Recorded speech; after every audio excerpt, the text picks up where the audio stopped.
Welcome back guys. In this video, you will learn how to create this letter portrait design inside of Photoshop easily. Before we begin, let's see different variations of this same design.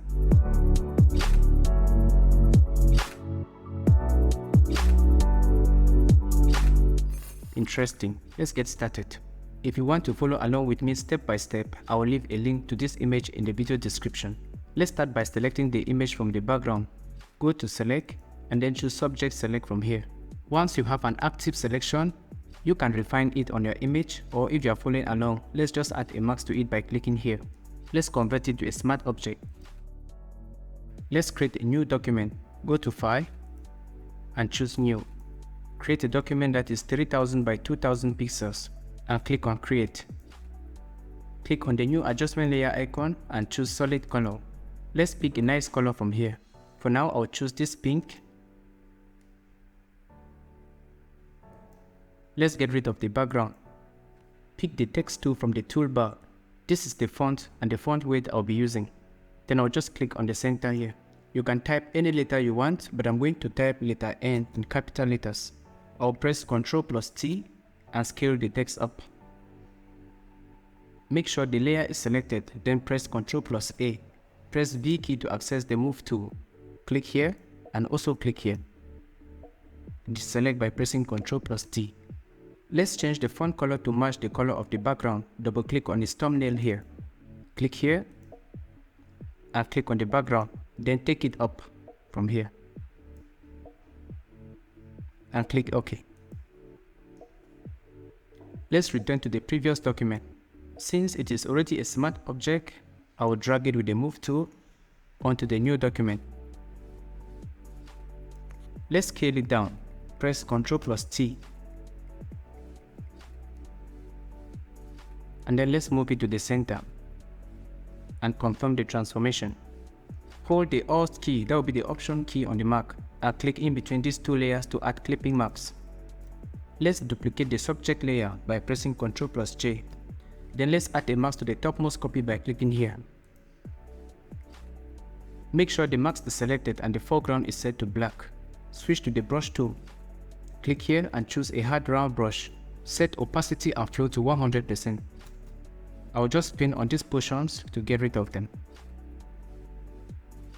Just like so. Right click on the text layer. Then choose blending options. Let's enable inner shadow. And let's reset to default. Make sure global light is turned off. Then let's start by increasing the opacity. Let's just move the mouse outside of the layer style window to have the Move tool. You can click here and move the shadow around. This position is okay. I'll click under the contour style and choose this one. The edges are too sharp. Let's soften things up by increasing the size. Let's enable the stroke. Click on this down pointing arrow, scroll up, then on the basic tab, choose black to white. Then click on this gradient bar so that we can be able to customize it.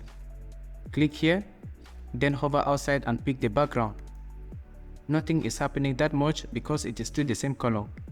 Let's make it lighter. Or let's make it even darker. Then click OK. Click on this color stop here and then click on color. Let's now sample the inner color here. And then let's adjust the color from the color picker window. This darker shade looks good. I'll click OK now. And click OK again. If you do not have this exact result, change the style from linear to reflected. Then make sure the position of the stroke is set to inside. Then click OK. Let's add a new layer on top. And then with the text tool, let's add some text here.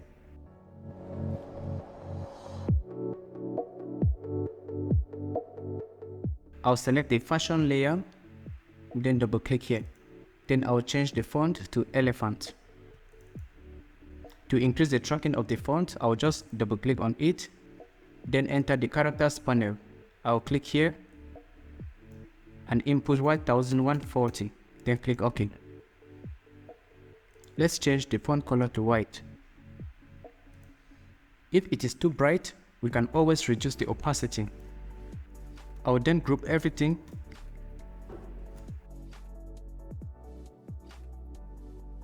and then rename it. Now you can customize this design to have different color variations.